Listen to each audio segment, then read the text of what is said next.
Hi guys, this video will be sponsored by BuyMode e-shopping.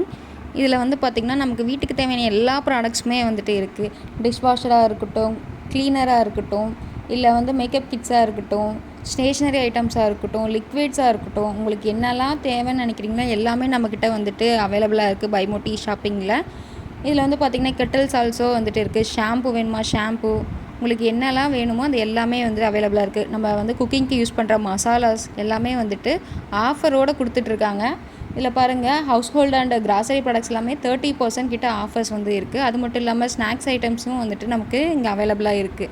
உங்களுக்கும் இந்த products எல்லாம் வேணும் அப்படின்னு நினச்சிங்கன்னா நான் டிஸ்கிரிப்ஷனில் லிங்க் இருக்குது, போய் செக் பண்ணி பாருங்கள். அதுக்கு முன்னாடி நம்ம வீடியோ எப்படி இருக்குன்னு பார்க்கலாமா? ஹாய் காய்ஸ், இன்றைக்கி நம்ம வந்து காடை கிரேவி வந்து செய்யலாம். ரொம்ப சிம்பிளாக. காடை வந்து பார்த்திங்கன்னா ரொம்ப ப்ரைஸ் அதிகமாக, ஆனால் அதில் நிறைய மருத்துவ பயன்கள் இருக்குது. எப்படி செய்யுதுன்னு பார்க்கலாம் வாங்க. அடுப்பு ஆன் பண்ணிக்கோங்க, குக்கர் வச்சுக்கோங்க, ஆயில் கொஞ்சமாக ஊற்றிக்கோங்க. எந்த ஆயில் வேணால் ஊற்றிக்கலாம். கொஞ்சமாக வந்துட்டு சீரகம், பச்சை மிளகா ஆட் பண்ணிக்கோங்க. அதுக்கப்புறம் அந்த ஸ்டார் அனைஸ் வந்து ஆட் பண்ணிக்கோங்க. உங்கள்கிட்ட பட்டை கிராம்பு எல்லாம் இருந்துச்சுன்னா ஆட் பண்ணிக்கோங்க. வெங்காயம் நான் பொடி பொடியாக கட் பண்ணி வச்சுருக்கேன், அதையும் வந்துட்டு சேர்த்து போட்டு நல்லா வதக்கிக்கோங்க. வெங்காயம் நல்லா வந்துட்டு கண்ணாடி பழம்னு சொல்லுவாங்களா, அது வரைக்கும் வணங்கட்டும். அது வரைக்கும் வணக்குங்க. அடுத்து வந்து பார்த்திங்கன்னா கொத்தமல்லி, புதினா தேவை கிடையாது, கொத்தமல்லி மட்டும் போட்டால் போதும். அடுத்து இஞ்சி பூண்டு பேஸ்ட் வந்து நான் அரைச்சி வச்சுருக்கேன், அதையும் வந்துட்டு சேர்த்து நல்லா கலந்து விடுங்க. நல்லா மிக்ஸ் பண்ணி விடுங்க. அந்த பச்சை வாசனை போகிற வரைக்கும் நல்லா கலந்து விடுங்க. அதுக்கப்புறம் தக்காளி வந்து குட்டி குட்டியாக கட் பண்ணி வச்சுருக்கேன், அதையும் வந்துட்டு போட்டு சேர்த்துக்கோங்க. நல்லா கலந்து விடுங்க பச்சை வாசனை போகிற அளவுக்கு. உப்பு கொஞ்சம் சேர்த்துக்கோங்க, கல் உப்பு போட்டுக்கோங்க, அதான் சீக்கிரமாக வேகும். நல்லா வதக்கி விட்டுட்டே இருங்க. கொஞ்சமாக வந்துட்டு மிளகாத்தூள் வந்து போட்டுக்கலாம். பச்சை மிளகா கொஞ்சம் தான் போட்டிருக்கோம், அதனால் மிளகாத்தூள் போட்டுக்கலாம்.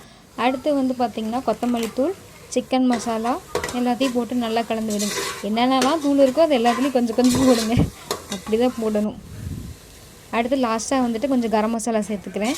சேர்த்துட்டு அந்த மசாலா பாருங்கள் நல்லா இதாகிடுச்சு. இப்போ வந்துட்டு நாம் அந்த காடையை வந்துட்டு க்ளீன் பண்ணி வச்சுருக்கோம், அதை வந்துட்டு அப்படியே ஊற்றாமல் ஒவ்வொன்றா எடுத்து சேர்த்துக்கலாம். அப்போ தான், ஏன்னா அடியில் வந்து தண்ணி இருக்கும், அதை கீழே ஊற்றிடலாம். நல்லா ஒரு மிக்ஸ் பண்ணி விடுங்க. காடை வந்துட்டு வேக லேட் ஆகும், அதனால தான் நான் குக்கரில் வச்சுருக்கேன். போட்டு ஒரு 2 விசில் வச்சு எடுத்திங்கன்னா நல்லா சாஃப்டாக பஞ்சு மாதிரி வந்துடும். ஆனால் ரொம்ப டேஸ்ட்டாக இருந்துச்சு நான் சாப்பிடும்போது. நான் எக்ஸ்பெக்ட் பண்ணவே இல்லை. எப்படி டேஸ்ட் இருந்துச்சுன்னா, சின்ன கோழி, ரொம்ப இளங்கோழி வந்து சாப்பிட எப்படி இருக்கும் அந்த மாதிரி இருந்துச்சு டேஸ்ட். எனக்கு பிடிச்சிருந்துச்சு. இதை எடுத்து ரொம்ப நாள் ஆகுது வீடியோ எடுத்து, ஆனால் இப்போ தான் அப்லோட் பண்ணுறேன். இதில் வந்து பார்த்திங்கன்னா தேங்காய் பால் வந்து ஊற்றிக்கிறேன். தேங்காய் இல்லைனாலும் பரவாயில்ல, தேங்காய் பால் ஊற்றிக்கிட்டிங்கனாலும் நல்லாயிருக்கும். தேங்காய் இருக்குது அப்படின்னால தேங்காயை வந்து அரைச்சி வடிகட்டு சேர்த்துக்கோங்க. உங்களுக்கு எவ்வளோ கிரேவி கன்சிஸ்டன்சி வேணுமோ அவ்வளோ சேர்த்துக்கோங்க. நான் அதுக்கான அளவு தண்ணி ஊற்றிக்கோங்க. மேலே லைட்டாக வந்து கொத்தமல்லி இலை வந்து கட் பண்ணி தூவிட்டு கரெக்டாக 2 விசில் வச்சு இறக்கி எடுத்துருங்க. பாருங்கள் எப்படி இருக்குன்னு பாருங்கள். அவ்வளோதான், ரெடி ஆகிடுச்சு. Thank you guys.